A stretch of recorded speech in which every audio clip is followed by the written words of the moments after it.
क्या आप कल्पना कर सकते हैं कि एक गरीब लड़का बहुत ही कम समय में एक शीर्ष उद्योगपति बन सकता है? शायद नहीं। तो चलिए मैं आपको एक ऐसे सफल व्यक्ति का परिचय देता हूँ। वह कोई और नहीं बल्कि एंड्रयू कार्नेगी हैं। वह उन सभी के लिए एक प्रेरणा है जो सोचते हैं कि वे गरीब हैं, पैसा नहीं है, इसलिए वे कुछ नहीं कर सकते। आइए सफलता का राज एंड्रयू कार्नेगी से सीखिए। एंड्रयू कार्नेगी का जन्म 25 नवंबर 1835 को स्कॉटलैंड के डंफर्म्प्लाइन में हुआ था। उनके पिता एक बुनकर थे जो जीवन यापन के लिए लाइनिन बनाते थे और उनकी मां जूतों की मरम्मत का काम किया करती थी। उनका परिवार काफ़ी गरीब था। वे स्कॉटलैंड में एक विशिष्ट बुनकर कॉलोनी में रहते थे जो मूल रूप से एक ही कमरा था जहां परिवार खाना बनाता, खाता और सोता था। 1840 के दशक में जब अकाल ने स्कॉटलैंड देश को तहस-नहस कर दिया तो परिवार ने अमेरिका जाने का फैसला किया। एंड्रयू संयुक्त राष्ट्र अमेरिका में 1848 में पेंसिल्वेनिया में आकर बस गए। उस समय केवल 13 वर्ष के थे। चूँकि उनके परिवार को पैसे की ज़रूरत थी, इसलिए वे तुरंत कॉटन मिल में एक बॉबिन बॉय के रूप में काम करने लगे। वे अपनी पहली नौकरी पर 70 घंटे काम करने के बाद भी केवल $1.2 ही कमा सके। एंड्रयू स्कूल नहीं जा सकते थे क्योंकि उनके पास पैसे नहीं थे, लेकिन वह एक बुद्धिमान और मेहनती लड़का थे और अपने खाली समय के दौरान वे पब्लिक लाइब्रेरी से किताबें लाकर पढ़ा करते थे। एंड्रयू ने हमेशा कड़ी मेहनत की और अच्छा काम किया। उन्हें जल्द ही एक टेलीग्राफ मैसेंजर के रूप में नौकरी मिल गई। वह बहुत बेहतर और अधिक आनंददायक कार्य था। एंड्रयू को टेलीग्राम देने के लिए शहर के चारों ओर घूमना होता था, इसलिए सोने से पहले सभी एड्रेस को याद कर लिया करते थे ताकि लिस्ट देखने में समय बर्बाद न हो। उन्होंने मोर्स कोड का भी अध्ययन किया और मौका मिलने पर टेलीग्राफ उपकरण के साथ अभ्यास भी किया। 1851 में उन्हें टेलीग्राफ ऑपरेटर के रूप में प्रमोट किया गया था। 1853 में कार्नेगी को रेल रोड कंपनी में काम करने का मौका मिला।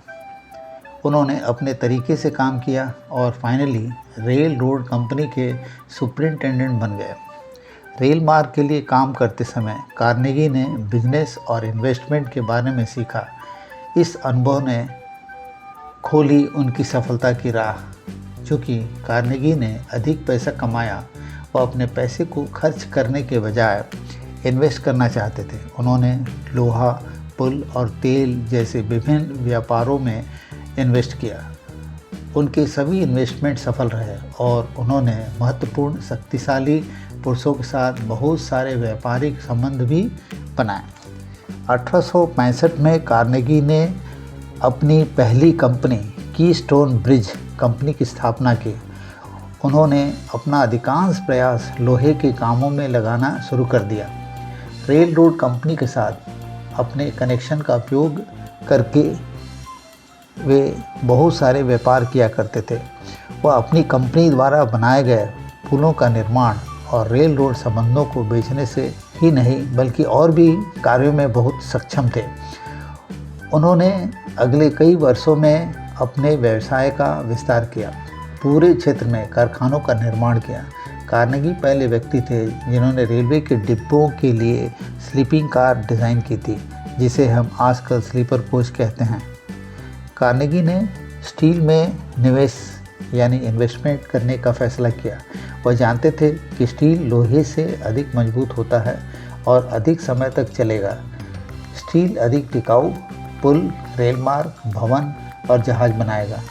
उन्होंने बेसिमेंट प्रोसेस नामक एक नई स्टील बनाने की प्रक्रिया के बारे में जाना, फिर उसकी पूरी जानकारी हासिल की, फिर उसके पूरे प्रोसेस को भी सीखा, जिसने स्टील को पहले की तुलना में तेज़, सस्ता बनाने में सक्षम बनाया।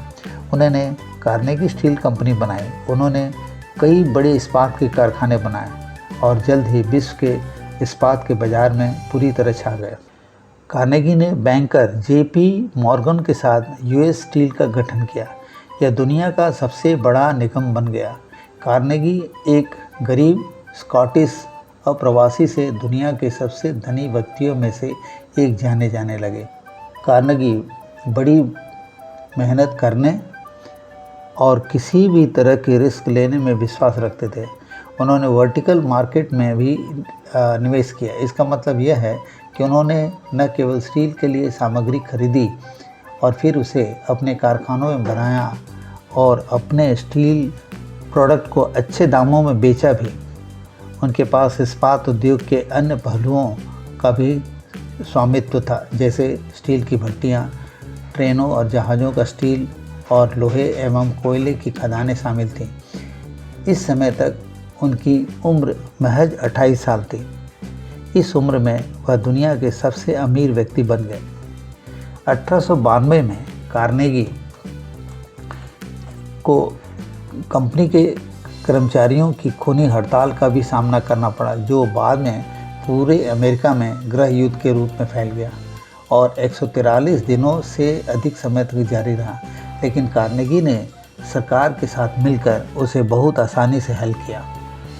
परोपकारी एंड्रयूज कार्नेगी ने महसूस किया कि अमीर होना उनके जीवन का पहला हिस्सा था। अब जब वह अमीर हो गए थे, उन्होंने फैसला किया कि उसे अपना शेष जीवन ज़रूरतमंदों के लिए अपना पैसा देने में बिताना चाहिए। उन पसंदीदा कारणों में से एक पुस्तकालय था। एंड्रयू कभी नहीं भूले कि ये किताबें उनकी शिक्षा के लिए कितनी महत्वपूर्ण थीं, जिसके अभाव में वे पढ़ नहीं पाए थे। इसलिए वे चाहते थे कि सार्वजनिक पुस्तकालयों के निर्माण के लिए महत्वपूर्ण धन दान करें। उनके फाइनेंशियल सपोर्ट ने संयुक्त राष्ट्र अमेरिका और दुनिया भर में बनाए जा सके।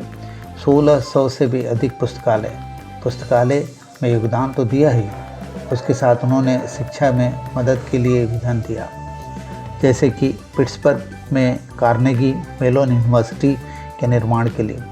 अन्य परियोजनाओं में हजारों चर्च के अंगों की खरीदी, न्यूयॉर्क शहर में कार्नेगी हॉल का निर्माण और शिक्षण की उन्नति के लिए कार्नेगी फाउंडेशन का गठन शामिल था। इसी दौरान उन्होंने द गॉस्पेल ऑफ वेल्थ नामक पुस्तक लिखा, जिसमें उन्होंने यह समझाने की कोशिश की कि किस तरह से अपने धन को परोपकार के लिए ही खर्च करना चाहिए। उनका कहना था कि वे अपने केवल 10% रखो और 90% परोपकार के लिए चैरिटी को दे देना चाहिए। कार्नेगी ने भी ऐसा ही किया था। उनके दर्शन का यह कथन पूरी दुनिया में पढ़ा गया और कार्नेगी के इरादों की व्यापक रूप से प्रशंसा हुई। यह कहते हुए बहुत दुख हो रहा है कि उनकी यात्रा 11 अगस्त 1919 को रुक गई। उनकी मृत्यु निमोनिया के कारण लिनॉक्स में हो गई। उन्होंने अपनी संपत्ति का अधिकांश हिस्सा चैरिटी दान के लिए छोड़ दिया, जो कि लगभग उस समय $3 करोड़ का था। अगला वीडियो पुस्तक द गॉस्पेल ऑफ वेल्थ की सारांश पर होगा, जिसे एंड्रयू कार्नेगी ने लिखा है। इसके लिए कृपया हमारे चैनल को सब्सक्राइब करें। अगर यह वीडियो प्रेरक था तो कृपया लाइक और कमेंट कर ही दें। धन्यवाद।